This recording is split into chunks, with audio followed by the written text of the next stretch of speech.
한국은행에서 어제 흥미로운 보도자료를 하나 냈습니다. 전국민 금융 이해력 조사라는 흥미로운 보도자료를 발표했는데요. 2년에 한 번씩 나오는 이 자료 속에서는 우리나라 국민들 대략 한 2천여 명의 표본을 대상으로 해서 대면 설문조사를 했다고 하는데, 그 속에서 흥미로운 부분을 여러 군데에서 제가 볼 수 있었어요. 자, 그것은 무엇일까요? 그 안을 보다 보면 우리 한국 투자자들, 한국 투자자들의 명암이 보이는 듯 합니다. 밝은 긍정적인 부분도 있지만 한편으로는 아쉬운 그 명암에 대해서 오늘 증시 토크에서 이야기 드리겠습니다. 자, 오늘 증시 토크 왠지 조회수가 안 나올 것 같긴 하지만 우리 애청자님들 끝까지 함께 해주시기 바라겠습니다. 구독, 좋아요, 알림 설정과 함께 증시 토크 시작하도록 하겠습니다. 자, 매 2년마다요, 한국은행은 전국민 금융 이해력 조사를 하고요. 그리고 그 결과를 다음해 1분기에 발표를 합니다. 자, 이번에 발표된 건 작년 2022년에 조사된 거예요. 만 18세에서 만 79세까지 성인 2,400명을 대상으로 했고요. 여러 가지 세부 항목들이 있습니다. 그 세부 항목들이 있는데 그것을 세 개의 큰 그룹, 금융 지식, 그리고 금융 행동, 그리고 금융 태도, 이렇게 세 개 항목으로 나눠서 평점을 구하고요. 그리고 이것을 모두 종합해서 금융 이해력이라고 하는 종합 점수를 산출하게 됩니다. 가장 중요한 것은 이 금융 이해력이라는 종합 점수입니다. 자, 그런데 이 금융 이해력 종합 점수가 2022년 기준 66.5점으로 해서요, 2년 전인 2020년 대비 1.4점 높아졌습니다. 그러니까 2020년에는 65.1점이었다라는 의미죠. 점수 올라갔으니 기분 좋습니다.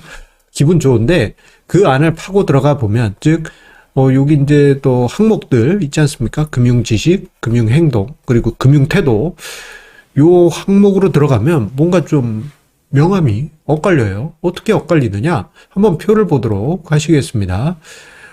이 표는요, 일단 이번에 발표된 2022년 전국민 금융 이해력 조사표에 나와 있는 자료를 토대로 해서 2022년과 2020년을 표시를 했고요. 그리고 한국은행 보도자료를 조금 더 찾아가지고 2018년과 2016년 자료도 함께 넣어봤습니다.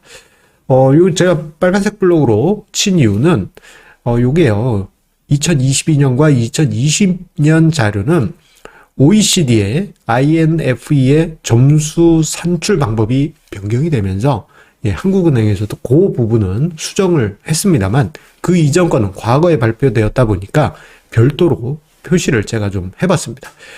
이번에 발표된 보도자료에는 요 자료 없어요. 그 과거 거까지 다 제가 탐색해가지고 표로 종합해본 것입니다. 자, 그런데 이 자료를 보시게 되면요, 명확한 게 하나 있습니다. 뭐냐면은 금융 지식, 여기 이제 주황색 막대기를 보시면 됩니다. 금융 지식이 2018년에 비해서 이번 같은 경우는 거의 10점 가까이 높아졌어요. 이거 엄청나게 껑충 뛴 겁니다. 왜냐하면은 이게 기준이 달라졌다고 하더라도 10점이나 껑충 뛰었다? 이건 엄청난 의미가 있죠. 우리 자격시험, 요즘 시험 얘기를 많이 하는데, 자격시험 보게 되면은 보통 평균 커트라인이 한 70점 되지 않습니까? 자, 70점이다 그러면 금융지식 기준으로 봤을 때 2018년에는 탈락이긴 하지만 2022년과 2020년은 70점대니까 합격점이에요. 이거 엄청난 차이가 있는 것입니다. 그런데 왜 이런 모습이 나타났느냐?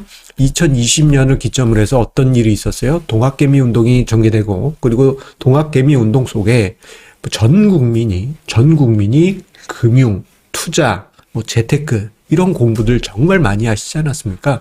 그러면서 전체적으로 금융 지식이 껑충 뛰었던 것이죠. 그렇기 때문에 금융 지식 점수는 정말 눈에 탁 띕니다. 그런데요, 좀 의아한 부분이 하나 있으실 거예요.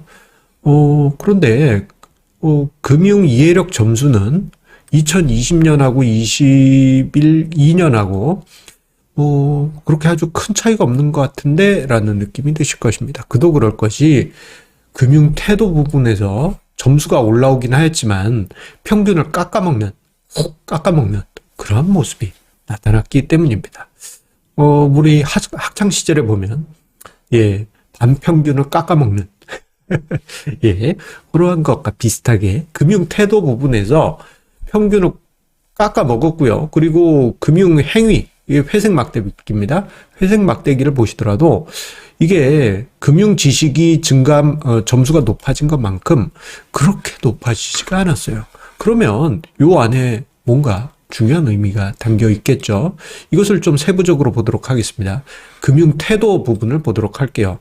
금융 태도 점수는 2022년에 52.4점으로 해서 2020년보다는 높아지긴 했어요. 자, 그런데 이거 2016년하고 18년하고 비교를 하는 게 조금 무리일 수도 있겠습니다만, 그때랑 비교를 하면 10점 가까이 낮아져 있습니다. 예, 많이 떨어진 거죠.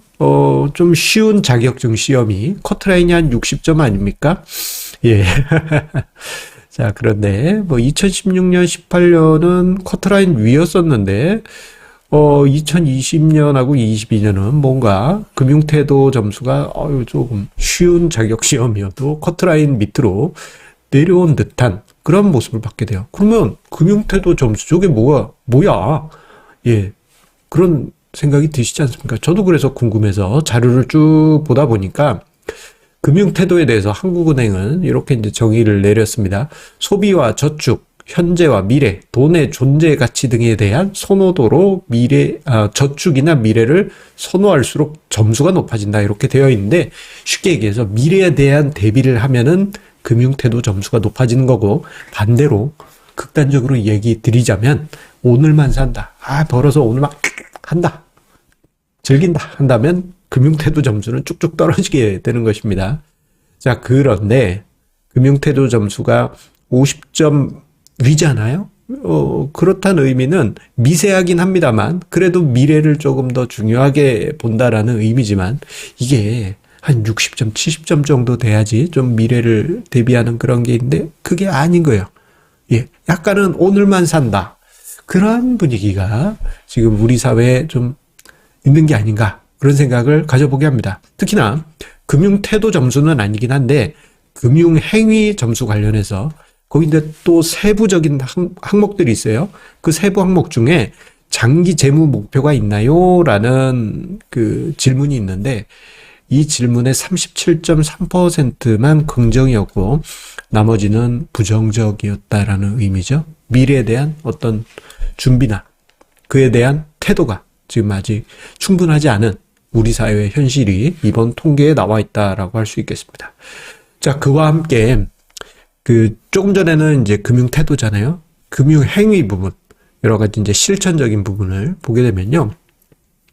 점수는 65.8점으로 그런대로 나쁘지 않다고는 볼 수 있지만, 금융 지식이 껑충 점수가 뛴 것에 비한다면 점수가 아주 껑충 뛴 건 아니에요. 조금 아쉬운 부분이 있죠.